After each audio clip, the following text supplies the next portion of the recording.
Mark Pendergrast, author of Uncommon Grounds, The History of Coffee and How It Transformed Our World. In the back of the book, you run a number in your book, 800-GO, G-O, Brit, B-R-I-T-T. Why did you do that? Why'd you pass that on to the audience? Well, you know, I'm somebody who believes in telling people how to get at things if I talk about them. For instance, I also ran the fax number of the roaster, the Polanyi roaster guy, where you can, for $3, buy this aluminum pie plate that has holes punched in it, and you can roast your own coffee. So I'm just trying to be user-friendly, basically. What you're referring to is Cafe Brit, which is a roaster in Costa Rica. And I ended the book with him fairly deliberately because, you know, this is going to be a little bit of a long answer to your question, but coffee beans are grown in the tropics in relatively poor countries. And then the beans, once they're processed, the green beans they're called, before they're roasted, I don't think most people have seen them, but they look like little peanuts. They're kind of greenish blue peanut-looking things.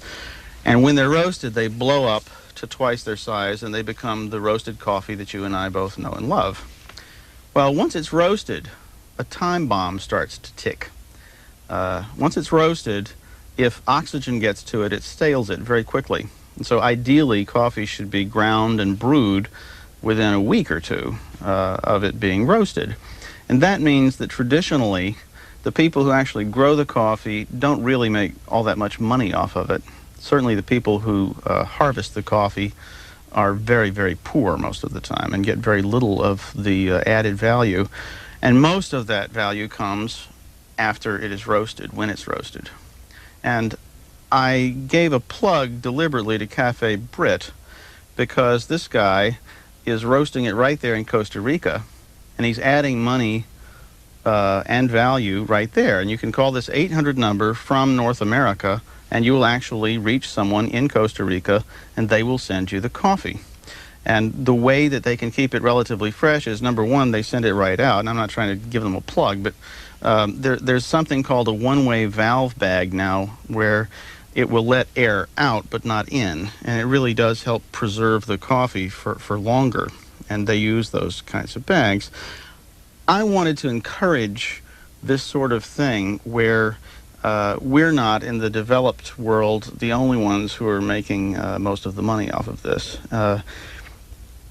I tried very hard in the book not to take any kind of moralizing tone. I tried to just present the facts throughout 99% of the book. But in the final chapter, you know, after 400 or so pages, I figured I'd earned the right to sort of have my say, and one of my says was just that.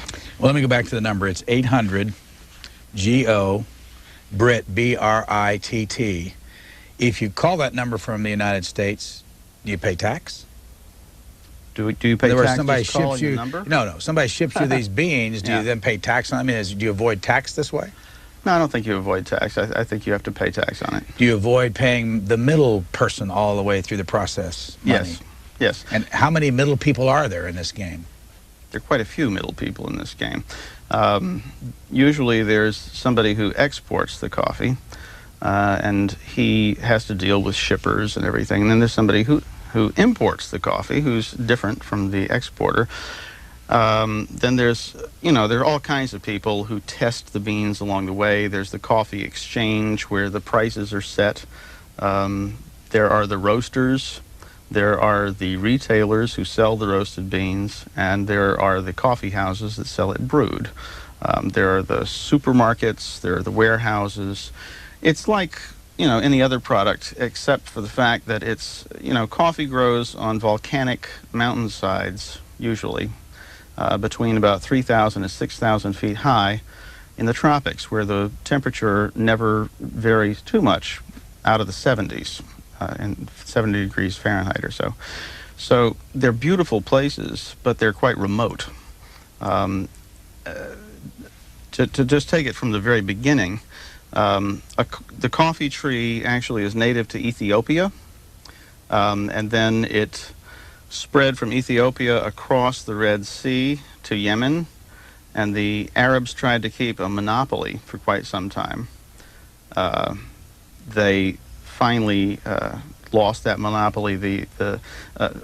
There was an Indian pilgrim named Baba Budan who reputedly strapped 7 seeds to his stomach and took them to India. Then the Dutch got hold of some plants and planted them in Java.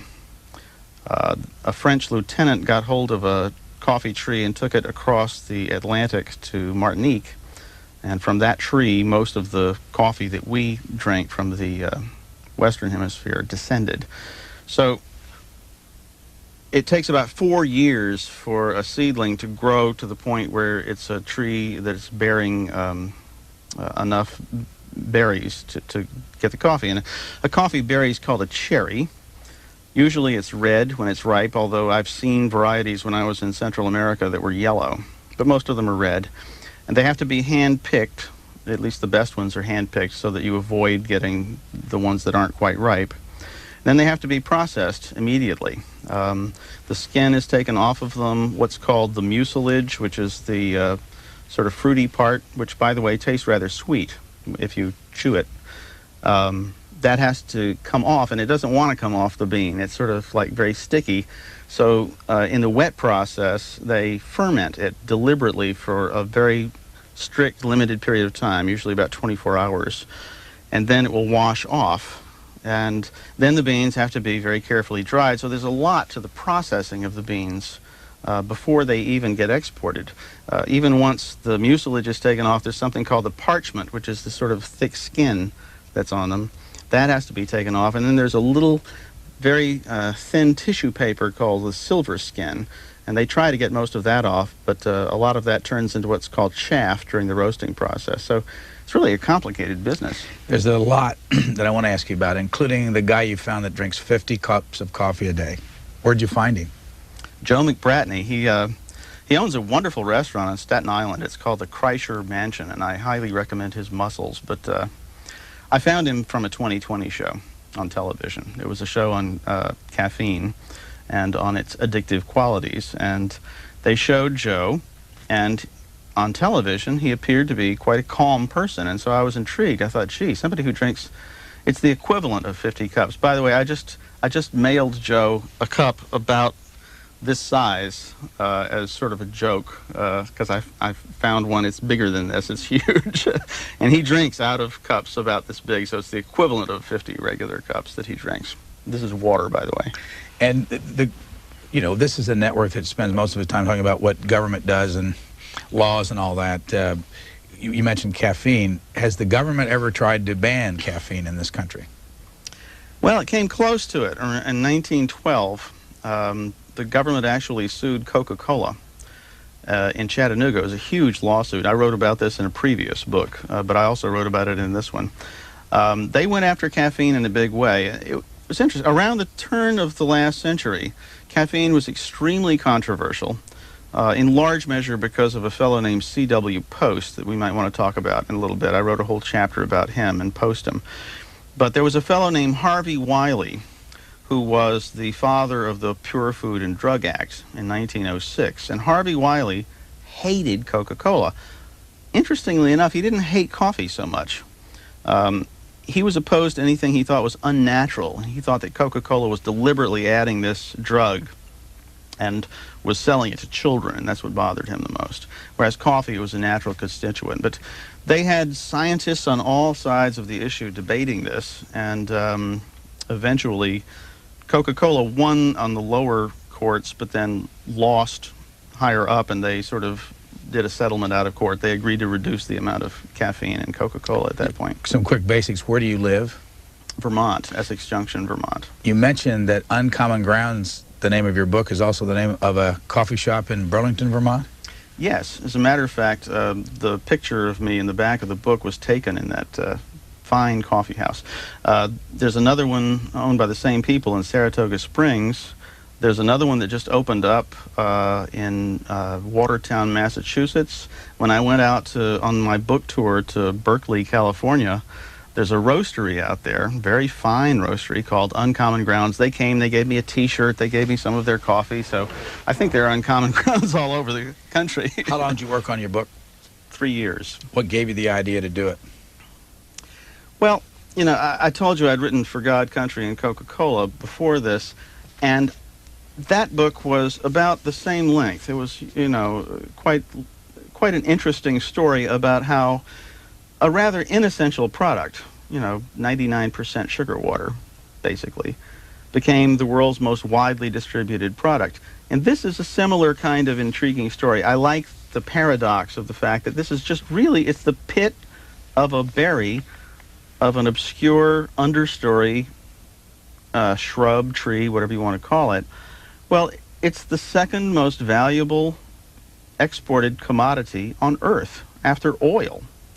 Now think about that. That's amazing. And although, you know, if the whole world were deprived of coffee tomorrow, we would all have a gigantic withdrawal headache. But after a few days, we'd all be okay. We don't need coffee. It doesn't provide any nutrition to speak of.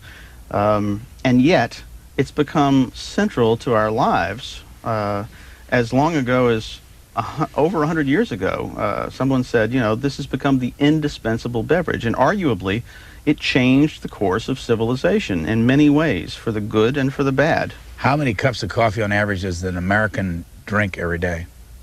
I think it's a little over 1 now. It's not all that many.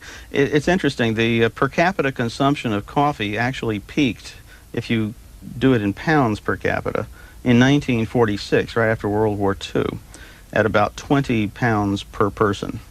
And now it's about half that. It's about 10 pounds per person. So it's been declining ever since World War II. It is now leveled out. That's what the specialty industry has done. You know, we've sort of rediscovered quality coffee from origin now, and it's halted the decline, and it may begin to go up a little bit. Why do the Finns drink the most coffee of anybody in the world?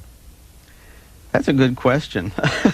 And how many more pounds a year per capita do they use over there in Finland than we do here in the United States? I'd have to look it up. I don't remember exactly. I remember the figure of 28 pounds a year. Yeah, or that's something right. Like that for Finns. You've read it more recently than I. 28 pounds per capita, I think is correct. Well, it's awful cold up there, and the Scandinavians don't use any Robusta. They use only the best. There's two kinds of coffee bean. One is called Arabica, and one is Robusta.